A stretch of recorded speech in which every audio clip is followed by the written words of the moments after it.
রবিবার ভোটকর্মীদের ভোটদানের মধ্য দিয়ে গণতন্ত্রের উৎসবের ঢাকে কাঠি পড়ল। রবিবার ভোটকর্মীদের ভোটদান প্রক্রিয়ার মধ্য দিয়ে 2024-এর লোকসভা নির্বাচনের ভোটদান পর্বের আনুষ্ঠানিক কাঠি পড়ল। রবিবার ভোটকর্মীদের ট্রেনিং প্রক্রিয়া সম্পন্ন হবার পর নির্বাচনে অংশগ্রহণকারী ভোটকর্মীদের ভোট প্রদান প্রক্রিয়া অনুষ্ঠিত হয়। মূলত যে সমস্ত ভোটকর্মী নিজ লোকসভা এলাকার বাইরে ভোটের ডিউটি পড়েছে, মূলত তারাই এদিন ভোট প্রদান প্রক্রিয়ায় অংশগ্রহণ করেছিলেন। এদিন মালবাজার শহরের মাল আদর্শ বিদ্যা ভবনে 2024-এর লোকসভা নির্বাচনে জলপাইগুড়ি লোকসভা আসনের প্রার্থীদের জন্য ভোট প্রদান করেন নির্বাচনের কাজে যুক্ত ভোটকর্মীরা। এদিন ক্রান্তি ব্লকের রহমতাড়ি থেকে আগত আব্দুল ওয়াহেদ, ময়নাগুড়ি ব্লকের জ্যোতিপ্রকাশ রায় প্রমুখ ভোটকর্মী এদিন লাইনে দাঁড়িয়ে নিজের ভোট প্রদান করেন। ভোট দিয়ে প্রত্যেকেই একই সুরে জানিয়েছেন নিজের মতো দান করতে পেরে বেশ ভালোই লাগছে। আগামী 19শে এপ্রিল সমগ্র দেশ জুড়েই অনুষ্ঠিত হবে প্রথম দফায় ভোট গ্রহণ। সেই সাথে বাংলার জলপাইগুড়ি, কোচবিহার, আলিপুরদুয়ার আসনে নির্বাচন অনুষ্ঠিত হবে। এদিন মাল আদর্শ বিদ্যা ভবনে সকাল থেকেই ভিড় জমিয়েছিলেন ভোট প্রক্রিয়ার নিযুক্ত সরকারি কর্মীরা। প্রশাসন সূত্রে জানা গেছে, যে সকল কর্মী নিজ লোকসভা কেন্দ্রের বাইরে ভোটের কাজে নিযুক্ত হতে চলেছেন তাদের এদিন ভোট গ্রহণ করা হয়। ভোট প্রদানকে কেন্দ্র করে আদর্শ বিদ্যা ভবনে আলাদা ভোট কক্ষ তৈরি করে সেখানেই ভোট গ্রহণের ব্যবস্থা করা হয়। জেলা ও মহকুমা প্রশাসনের আধিকারিকেরাও এদিন ভোট প্রক্রিয়ায় উপস্থিত ছিলেন। লাইন করে দাঁড় করাইলো সবাইকে সারিবদ্ধভাবে, তারপরে এক এক করে ভিতরে নিয়ে গেল।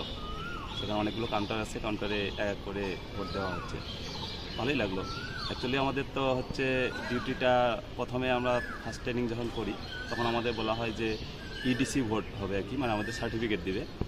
তো সেক্ষেত্রে পরে ট্রেনিংয়ে যখন আমরা চিঠি পাইলাম তখন দেখি যে আমাদের হচ্ছে ডিস্ট্রিক্টটাই চেঞ্জ হয়ে গেল, মানে আমাদের পার্লামেন্টারি যে ইয়েটা আছে সেটা হচ্ছে আলাদা ইয়েতে পড়লো ডিস্ট্রিক্টে। সেজন্য আমাদের ভোটটা তো আর ইডিসিতে হচ্ছে না, সেজন্য ইডি ভোট হলো, মানে ব্যালটে।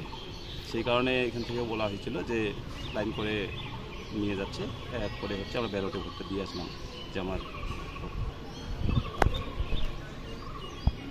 আপনার নাম? আমার নাম হলো আব্দুল ওয়াহেদ, বাড়ি ক্রান্তি। কোথায় পড়েছে আপনার ভোটের ডিউটি? ভোট ডিউটি আমার পড়েছে হচ্ছে নাগরাকাটা। ভালোভাবেই দিতে পারলাম। কোথায় ভোট পড়েছে আপনার ভোট করার ডিউটি? নাগরাকাটা কনস্টিটিউয়েন্সি। বাড়ি কোথায় আপনার? আমার বাড়ি ময়নাগুড়ি ব্লকের জোরপাকড়ি। আপনি কোন বিভাগে কর্মরত রয়েছেন এই মুহূর্তে? আজকে ভোট দেবার জন্যই মালবাজারে এসেছেন? না, ভোটের ট্রেনিং ছিল, ট্রেনিংয়ের পরে আমরা বসলাম। নামি দামি কোম্পানির মুঠোফোনের বিশ্বস্ত প্রতিষ্ঠান কুল ক্লাব মোবাইল শপ। এখানে আপনি সহজ কিস্তিতে 0% সুদে OnePlus, Samsung, Vivo, Oppo, Realme, Tecno, Nokia, Infinix এর মতো নামি দামি কোম্পানির সব ধরনের স্মার্টফোন কিনতে পারবেন। এছাড়া ছোট কিপ্যাড ফোন সহ রয়েছে ফোনের অ্যাক্সেসরিজের বিপুল সম্ভার। আমাদের কাছে পাবেন অনলাইন ক্লাসের জন্য উন্নত মানের অ্যাক্সেসরিজও। আমরা ফোন বিক্রির সাথে ক্রেতাদের 100% সার্ভিসও দিয়ে থাকি। তাই নতুন ফোন কেনার জন্য আজই আসুন কুল ক্লাব মোবাইল শপে, কামারপাড়া বর্ধন প্রাঙ্গণের বিপরীত দিকে।